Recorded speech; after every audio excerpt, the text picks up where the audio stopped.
पुण्यात महानगरपालिका निवडणुकीचं वातावरण तापू लागले. त्यातच प्रभाग क्रमांक 9 मध्ये अजितदादांना प्रश्न विचारणारे लावण्यात आलेल्या बॅनर्सची जोरदार चर्चा आहे. हाच का दादाचा वादा? अजितदादा, तुम्ही प्रभाग क्रमांक 9 मध्ये पैसे वाटणाऱ्यांचा प्रचार करणार का? हाच का दादाचा वादा? असे बॅनर्स लावण्यात आले. या बॅनर्सची सध्या पुणे शहरात जोरदार चर्चा सुरू आहे.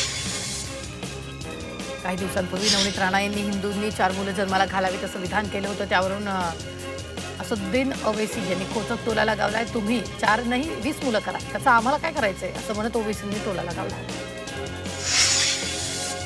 अकोल्यातील प्रचार सभेत एमआयएम नेते असदुद्दीन ओवैसी यांनी स्थानिक नेत्यांसह सत्ताधाऱ्यांवर घणाघाती टीका केली. ज्या लोकांनी तुम्हाला पिण्याचं पाणी दिलं नाही त्या सर्वांचं पाणी सत्तेत आल्यानंतर बंद करून टाकू असा इशाराच त्यांनी दिलेला आहे.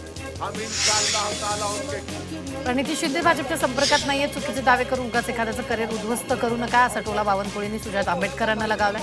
दरम्यान सोलापुरातील प्रचार सभेत सुजात आंबेडकरांनी प्रणिती शिंदे भाजपात जाणार असल्याचा दावा केला होता. त्याबाबत बोलताना बावनकुळेंनी सुजात आंबेडकरांना टोला लगावलाय. राज्यात महायुतीचे 65 ते 70 उमेदवार बिनविरोध विजयी झालेत. यावरून विरोधक आक्रमक झालेले आहेत. मनसे नेते या बिनविरोध पॅटर्न विरोधात हायकोर्टात गेलेत. पैशाचा आमिष, तपास यंत्रणांचा दबाव टाकून विरोधी उमेदवारांना माघार घ्यायला लावल्याचा आरोप मनसेने केला. सोबत आपल्याकडे काही पुरावे असल्याचंही मनसे नेते अविनाश जाधवांनी सांगितलं. हे सर्व पुरावे मनसे कोर्टात सादर करणार. एमआयएम जातीयवादी पक्ष निवडणुका जिंकण्यासाठी ते प्रसंगी दंगलही घडवतील असा गंभीर आरोप संजय शिरसाट यांनी केला. सोबतच शहराची शांतता बिघडवण्याचं काम करू नका, अन्यथा जशास तसं उत्तर देऊ असा इशारा शिरसाटांनी दिला.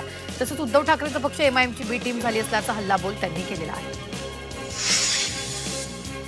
रायगड नगरपालिकेत निवडून आलेल्या नवनिर्वाचित नगरसेवकांचा सत्कार करण्यात आला. राज्याचे उपमुख्यमंत्री अजित पवारांच्या उपस्थितीत सत्कार करण्यात आला. नागोठणे इथं पार पडलेल्या राष्ट्रवादी काँग्रेसच्या मेळाव्यात हा कार्यक्रम पार पडला. यावेळी मंत्री आदित्य तटकरे, माजी आमदार अनिकेत तटकरेंसह राष्ट्रवादीचे पदाधिकारी उपस्थित होते.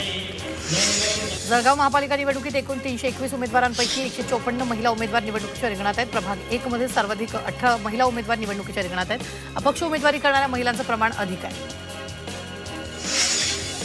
सांगलीच्या ईश्वरपूर नगर परिषदेच्या नगराध्यक्षपदाचा पदभार राष्ट्रवादी एसपी पक्षाच्या नंदराव मलगुडेंनी पदभार स्वीकारला. राष्ट्रवादी शरदचंद्र पवार पक्षाचे ज्येष्ठ नेते आणि आमदार जयंत पाटील यांच्या उपस्थितीत पदग्रहण सोहळा पार पडला.